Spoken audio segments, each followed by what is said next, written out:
Hello everyone. आज हमने class 6 का एक टॉपिक लिया है, काफ़ी इंटरेस्टिंग है, इंडिया डैट इज़ भारत। तो टॉपिक स्टार्ट करने से पहले मैं ये पूछना चाहती हूँ कि हमने सुना है कि किसी एक पर्सन का या किसी एक ऑब्जेक्ट का एक से ज़्यादा नाम होता है तो लैंग्वेज डिफरेंट हो जाती है। ठीक है, फॉर एग्जाम्पल सन है।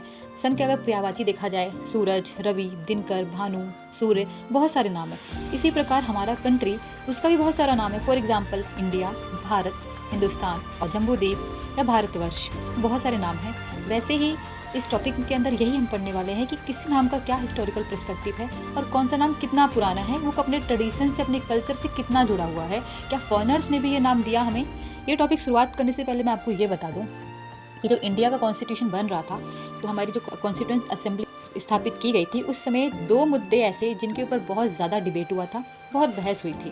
पहला इशू ये था कि भारत का लैंग्वेज क्या रखा जाए ऑफिशियली। दूसरा डिबेट ये था कि कंट्री का नाम क्या रखा जाए।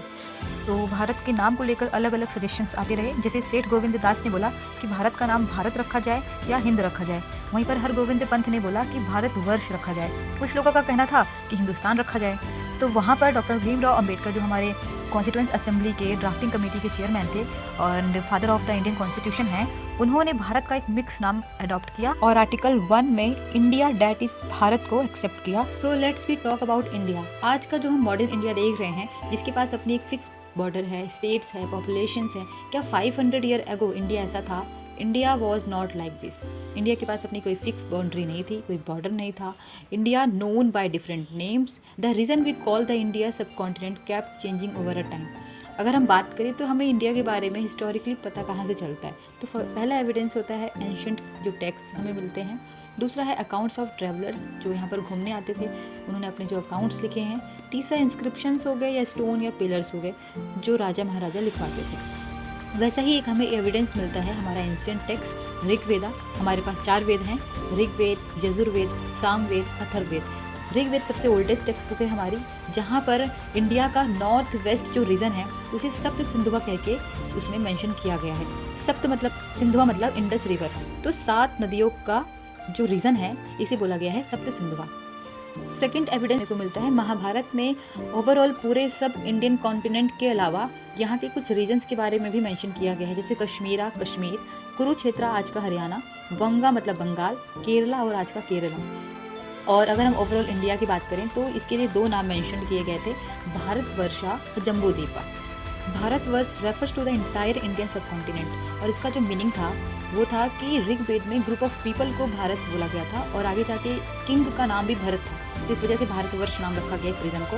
और जम्बूद्वीप था कि Jambudvipa means island of the jamun tree. The jamun tree is common in India. और जामुन ट्री का जो टर्म था ये डिस्क्राइब करता था इंडियन सब कॉन्टिनेंट को, और इसके बारे में हमें एम्पायर अशोक के इंस्क्रिप्शन में भी देखने को मिलता है। उस समय जम्बूद्वीप का मतलब था आज का भारत, पाकिस्तान, बांग्लादेश और कुछ पार्ट ऑफ द अफगानिस्तान भी था। विष्णु पुराण में भी भारतवर्ष का नाम रखा गया है, भारत ही बोला गया है, और इसमें नॉर्थ इंडिया में लोग भारत और साउथ इंडिया में भारतम बोला करते थे। आज़ादी के बाद हमारे इंडियन कॉन्स्टिट्यूशन में भी आर्टिकल नंबर 1 में मेंशन किया गया है India that is Bharat shall be a union of the state. आगे हम देखते हैं कि क्या इंडिया का नाम ओनली इंडियंस के द्वारा ही रखा गया या फिर इसमें कोई योगदान फॉरेनर्स का भी था, ट्रैवलर्स का भी था। तो जी हाँ, था ये उनका योगदान। पहले थे वो पर्शियन जिन्होंने mention India in the 6th century BCE। They capture the Indus region, they called it Hind, Hindu या Hindu. These are Persian forms of the word Sindhu. यहाँ पर हिंदू शब्द एक जोग्राफिकल टर्म है, not related to the religion. और पर्शियन ही वो फर्स्ट फॉरेनर्स थे जिन्होंने हिंदुस्तान शब्द दिया था अपने इंस्क्रिप्शंस में 1800 ईयर अगो। और पर्शियन से ही जो मिराज सिराज थे, उन्होंने दिल्ली सल्तनत के द्वारा कैप्चर किया गया नॉर्थ इंडिया का पार्ट, इसको भी इन्होंने हिंदुस्तान शब्द दिया था और इसमें साउथ इंडिया शामिल नहीं था। नेक्स्ट हमारे फॉरेनर्स जो आते हैं दैट इज ग्रीक। ग्रीक ने क्या किया था, पर्शियंस के द्वारा जितना भी एविडेंस डॉक्यूमेंट्स था उसे रीड किया था, स्टडी किया था और उसके बाद इंडिया के बारे में उन्होंने जाना था। और उन्होंने इंडिया के लिए जो शब्द दिया दैट इज इंडोई और इंडिके, बिकॉज उनके लैंग्वेज में एच जो लेटर था वो नहीं था, इसलिए उन्होंने एच को रिप्लेस कर दिया। Greek drop the letter h from Hindu. Megasthenes जो कि कोर्ट पोएट थे अलेक्जेंडर के, उन्होंने भी एक बुक लिखी थी इंडिका चंद्रगुप्त मौर्य के टाइम पर, वो हिंदुस्तान में ही रहते थे। अगले हमारे जो फॉरेनर विजिटर हैं that is from China. Ancient चाइना's travelers also interacted with India. They use the name like Yentu, Yendu. These names also develop from the word Sindhu.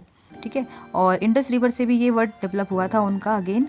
और उन्होंने एक और नाम लिया था Tianzhu. Tianzhu meanings heavenly land, जो कि ये डीप रिस्पेक्ट शो करता है for India as a land of Buddha.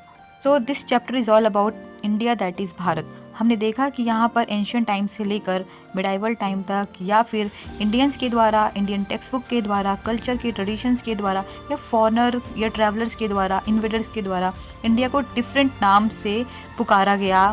This is all about the chapter. Thank you so much.